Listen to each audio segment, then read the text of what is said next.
الحمد لله نحمده ونستعينه ونستغفره ونؤمن به ونتوكل عليه ونعوذ بالله من شرور أنفسنا ومن سيئات أعمالنا من يهده الله فلا مضل له ومن يضلل فلا هادي له ونشهد أن لا إله إلا الله وحده لا شريك له ونشهد أن سيدنا وسندنا ونبينا ومولانا محمدا عبده ورسوله صلى الله تعالى عليه وعلى آله وأصحابه وبارك وسلم تسليما كثيرا كثيرا. أما بعد، أعوذ بالله من الشيطان الرجيم. بسم الله الرحمن الرحيم. فافعلوا الخير لعلكم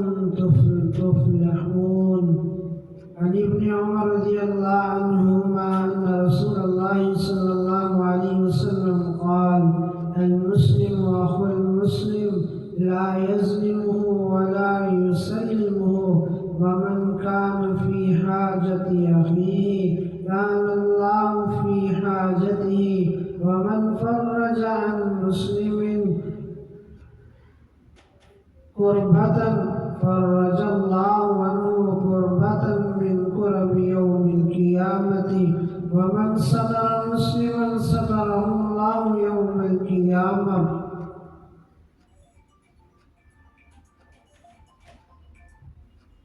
آج کا میرا موضوع یہ ہے کہ قومیت پرستی کو چھوڑ دو اور سب مسلمان جو ہے ایک بھائی ہے. یہ نہیں کہ ہم پنجابی ہیں، ہم سندھی ہیں، ہم یہ ہیں، ہم کشمیری ہیں. ان سب چیزوں کو چھوڑ دو. ہم سب جو ہے مسلمان ہیں اور آپس میں بھائی ہیں. ایک مسلمان کے لیے صرف اتنی بات کافی نہیں کہ وہ دوسرے مسلمان کو تکلیف نہ دے اور اس پر ظلم اور زیادتی نہ کرے اور اس کو ایذاء رسانی سے بچائے، بلکہ اس سے بڑھ کر ایک مسلمان کا کام یہ ہے کہ وہ دوسرے مسلمان کے کام آئے اور اس کی ضرورت اور حاجت کو اپنی استطاعت کی حد تک پورا کرے. اور اگر کوئی مسلمان کسی مشکل یا پریشانی میں گرفتار ہے تو اس کو اور پریشانی سے نکالنے کی کوشش کرے. یہ بات بھی ایک مسلمان کے فرائض میں داخل ہے. جو آیت میں نے آپ کے سامنے تلاوت کی، اس میں اللہ تعالیٰ نے ارشاد فرمایا کہ بھلائی کا کام کرو تاکہ تم کو فلاح یا کامیابی حاصل ہو. بھلائی کے اندر سب کچھ آ جاتا ہے، مثلا دوسروں کے ساتھ بھلائی کرنا، اس کے ساتھ حسن سلوک کرنا، اس کے ساتھ رحم کا معاملہ کرنا، اس کی ضرورتوں اور حاجتوں کو پورا کرنا. یہ سب چیزیں خیر اور بھلائی کے اندر داخل ہیں. جو حدیث میں نے آپ حضرات کے سامنے تلاوت کی وہ حضرت عبداللہ بن عمر رضی اللہ عنہ سے مروی ہے. رسول اللہ صلی اللہ علیہ وسلم نے ارشاد فرمایا: نہ تو مسلمان کسی دوسرے مسلمان پر ظلم کرتا ہے، نہ اس کو دشمنوں کے حوالے کرتا ہے، نہ اس کو بے یار اور مددگار چھوڑتا ہے. من کان فی حاجت اخیہ کان اللہ فی حاجتہ. جو شخص اپنے کسی بھائی کی کسی ضرورت کے پورا کرنے میں لگا ہو، اس کا کوئی کام کر رہا ہو، تو جب تک وہ اپنے بھائی کا کام کرتا رہے گا اللہ تعالیٰ اس کے کام بناتے رہیں گے، اس کی حاجتیں پوری کرتے رہیں گے. وَمَنْ فَرَّجَ عَنْ مُسْلِمٍ كُرْبَةً فَرَّجَ اللَّهُ عَنْهُ بِهَا كُرْبَةً مِّن كُرَبِ يَوْمِ الْقِيَامَةِ. جو شخص کسی مسلمان سے کسی تکلیف یا مشقت کی بات دور کرے تو وہ کوئی ایسا کام کرے جس سے کسی مسلمان کی مشکل آسان ہو جائے، اس کی دشواری دور ہو جائے، تو اس دور کرنے والے پر قیامت کے روز جو سختیاں آنے والی تھیں اللہ تعالیٰ ان سختیوں میں سے ایک سختی کو اس کے مقابلے میں دور فرما دیتے ہیں. وَمَنْ ومن ستر مسلما ستره اللہ یوم القیامہ، اور جو شخص کسی مسلمان کی پردہ پوشی کرے، مثلا کسی مسلمان کا ایک عیب پتہ چل گیا، اس کے اندر فلاں عیب ہے یا فلاں خرابی ہے یا فلاں گناہ کے اندر مبتلا ہے، اب یہ شخص اس عیب کی پردہ پوشی کرے اور دوسروں تک اس کو نہ پہنچائے، تو اللہ تعالیٰ قیامت کے روز اس کی پردہ پوشی فرمائیں گے، اس کے گناہوں کو ڈھانپ دیں گے۔ یہ بڑی جامع حدیث اور متعدد جملوں پر مشتمل ہے، جن میں سے ہر جملہ ہماری اور آپ کی توجہ چاہتا ہے، ان پر غور کرنے اور ان کو اپنی زندگی کا دستور بنانے کی ضرورت ہے۔ اب یہ ہے کہ ایک کو دوسرے پر فضیلت نہیں، اسی بات کو قرآن کریم نے ایک آیت میں اللہ تعالیٰ نے بڑے پیارے انداز میں بیان فرمایا، یا ایھا الناس انا خلقناکم من ذکر وانثی وجعلناکم شعوبا وقبائل لتعارفوا ان اکرمکم عند اللہ اتقاکم۔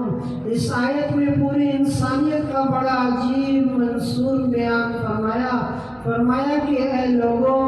ہم نے تم سب کو ایک مرد اور ایک عورت سے پیدا کیا، یعنی تم سب کا معاملہ نسب اور ایک مرد اور ایک عورت یعنی حضرت آدم اور حضرت حوا علیہ السلام پر جا کر ختم ہوتا ہے۔ تم سب کے باپ ایک ہیں یعنی حضرت آدم علیہ السلام، اور تم سب کی ماں ایک ہے حضرت حوا علیہ السلام۔ جب سب انسانوں کے باپ ایک، سب انسانوں کی ماں ایک، تو پھر کسی کو دوسرے پر فضیلت حاصل نہیں۔ پھر ایک سوال پیدا ہوتا ہے، جب تمام مسلمان ایک ہیں، ایک باپ سے ایک ماں کی اولاد ہے، تو اے اللہ پھر آپ نے مختلف خاندان، مختلف قبیلے کیوں بنائے؟ یہ فلاں قبیلے کا ہے، یہ فلاں خاندان کا ہے، یہ فلاں گروہ کا ہے، یہ فلاں نسل کا ہے، یہ فلاں زبان بولنے والا ہے۔ یہ اس لیے اللہ تعالیٰ نے جواب دے دیا لِتَعَارَفُوا، یعنی یہ الگ الگ خاندان قبیلے اس لیے بنائے تاکہ تم ایک دوسرے کو پہچان سکو۔ اگر سب انسان ایک زبان بولنے والے، ایک وطن، ایک نسل، ایک خاندان کے ہوتے تو ایک دوسرے کو پہچاننا مشکل ہو جاتا۔ مثلا 3 آدمی ہیں، تینوں کا نام عبداللہ ہے، تو اب تم پہچان کرنے کے لیے ان کے ساتھ نسبتیں لگاتے ہو کہ یہ عبداللہ کراچی کا رہنے والا ہے، یہ لاہور کا، یہ پشاور کا رہنے والا۔ اس طرح ان قبیلوں، ان نسبتوں اور شہروں کے اختلاف سے ایک دوسرے کی پہچان ہو جاتی ہے۔ بس اسی غرض کے لیے ہم نے مختلف شہر، مختلف زبانیں بنائی، ورنہ کسی کو کسی پر فوقیت اور فضیلت، ہاں صرف ایک چیز کی وجہ سے فضیلت ہو سکتی ہے، وہ ہے تقویٰ۔ جس کے اندر تقویٰ زیادہ ہے وہ اللہ تعالیٰ کے نزدیک زیادہ کریم، زیادہ شریف ہے، چاہے بظاہر وہ نچلے خاندان سے تعلق رکھتا ہو، اللہ تعالیٰ کے یہاں اس کی قیمت بہت زیادہ ہے۔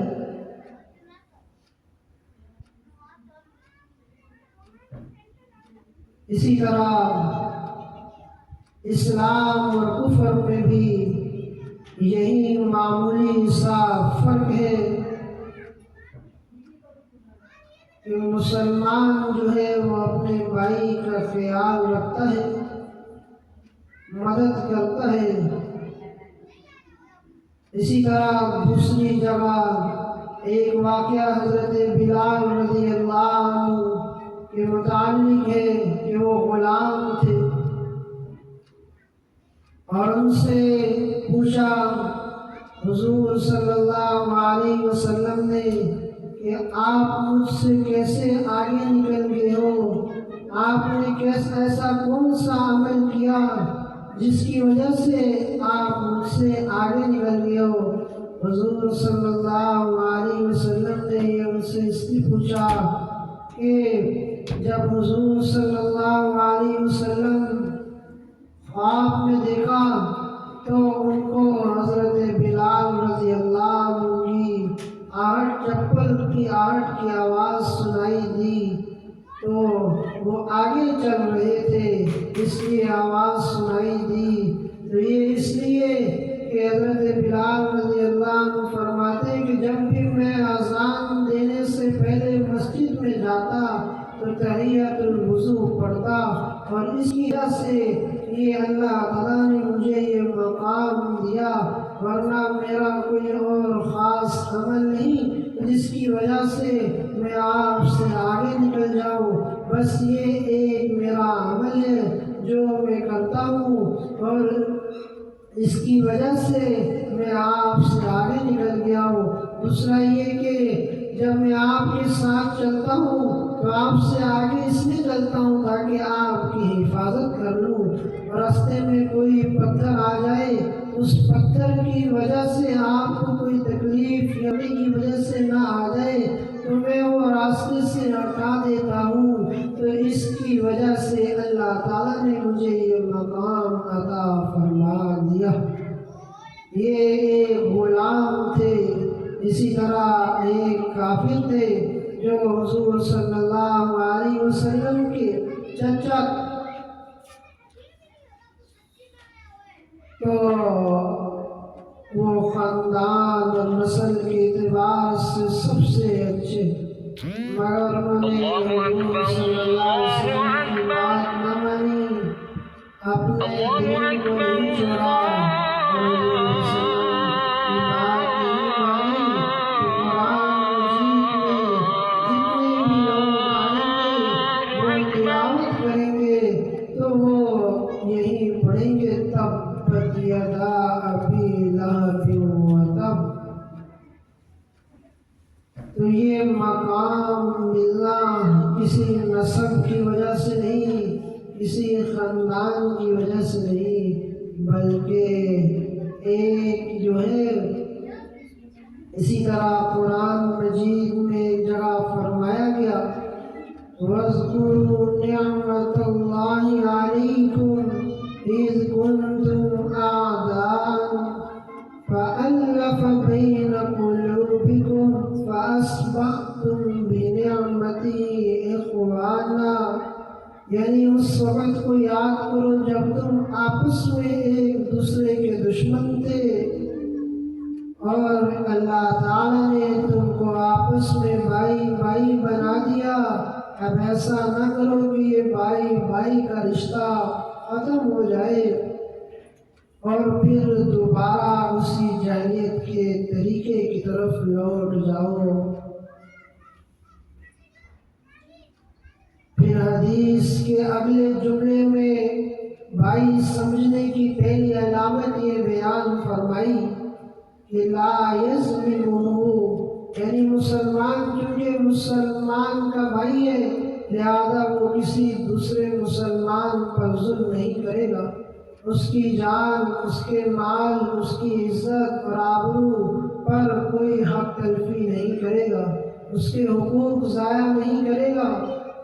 آگے فرمایا کہ وَلَا يُسَلِّمُهُ، یعنی صرف یہ نہیں کہ اس پر ظلم نہیں کرے گا بلکہ اس کو بے یار اور مددگار بھی نہیں چھوڑے گا۔ اگر مسلمان کسی مشکل میں ہے مبتلا یا کسی پریشانی کے اندر مبتلا ہے تو اس کو تمہاری مدد کی ضرورت ہے، تو کوئی مسلمان اس کو بے یار اور مددگار نہیں چھوڑے گا۔